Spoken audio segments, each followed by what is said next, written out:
Hey everybody, Derek here from Bomb Socks with another round of Bomb Bites where we feast upon the words of Christ, and as always we do it one bite at a time.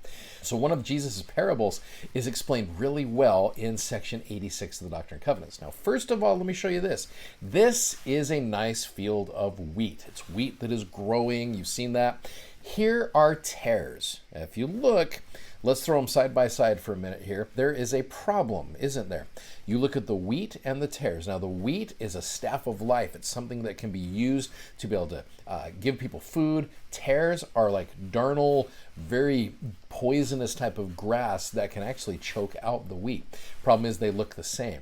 So there's so many different routes we can go here. What I want to do is this. Let me take you to the scriptures here. Let's look at verse number 1. And it says, "Verily, thus saith the Lord unto you, my servants, concerning the parable of the wheat and the tares." Now, if you go down to verses 4 through 7, there's an interesting parallel here. "But behold, in the last days, even now, while the Lord is beginning to bring forth the word, and the blade is springing up and is yet tender, behold, verily I say unto you, the angels are crying unto the Lord day and night." I'm trying to envision this here. "Who are ready and waiting to be sent forth to reap down the fields." I picture these angels just with these big sickles going, "Come on, we're ready." "But the Lord saith unto them, Pluck not up the tares while the blade is yet tender. For verily your faith is weak, lest you destroy the wheat also. Therefore let the wheat and the tares grow together until the harvest is fully ripe. Then ye shall first gather out the wheat from among the tares. And after the gathering of the wheat, behold, and lo, the tares are bound in bundles, and the field remaineth to be burned." So it's about the gathering. We're all about the gathering these days. But the trick is, do not gather before the harvest is over, because you could end up grabbing something that is a tare and a wheat. It could be very confusing to you. And there may be some tares out there that look like wheat, but there also may be some wheat that look like tares, right?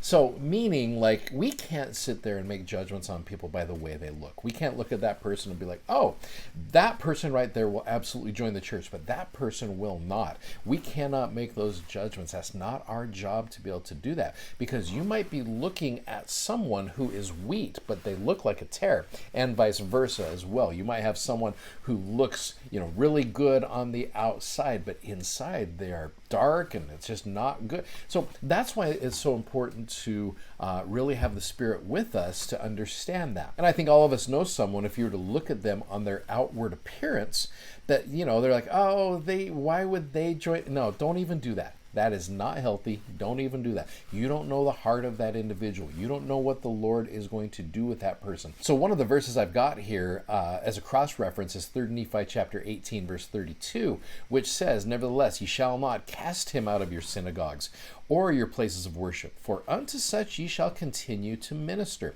For ye know not but what they will return and repent and come unto me with full purpose of heart, and I shall heal them, and ye shall be the means of bringing salvation unto them." Now, what's interesting is when wheat is fully ripe, when that harvest is ready, here's a cool little picture of it. I learned this, that when the wheat is ready to harvest, the head is filled with wheat, the fruit of its work basically, and it literally starts to bow. So that's where you start noticing the difference between the wheat and the tares. So why is it so important to try to separate wheat from the tares before the harvest? I love this poem right here. Some of you may have come across this. It says, "When you get to heaven, you will likely view many folks whose presence there will be a shock to you. But just keep very quiet and don't even stare. Doubtless there'll be many folks surprised to see you there." And so again, that's why it's so important for us to work together and to build relationships. And then when the harvest comes, that's when we are really going to be able to be gathering there. So right now, work together, and you don't want to mistakenly destroy a wheat that looks like a tare. So anyway, I hope that makes sense to you. So basically, be kind, knowing that there is a lot of wheat out there that needs to be gathered. And don't mistake them for tares. Anyway, hope that helps you out. Just a little bit of a take on that one. Hey, thanks for watching. Thanks for subscribing. Thanks for sharing. Godspeed, and we will see you tomorrow. Bye-bye.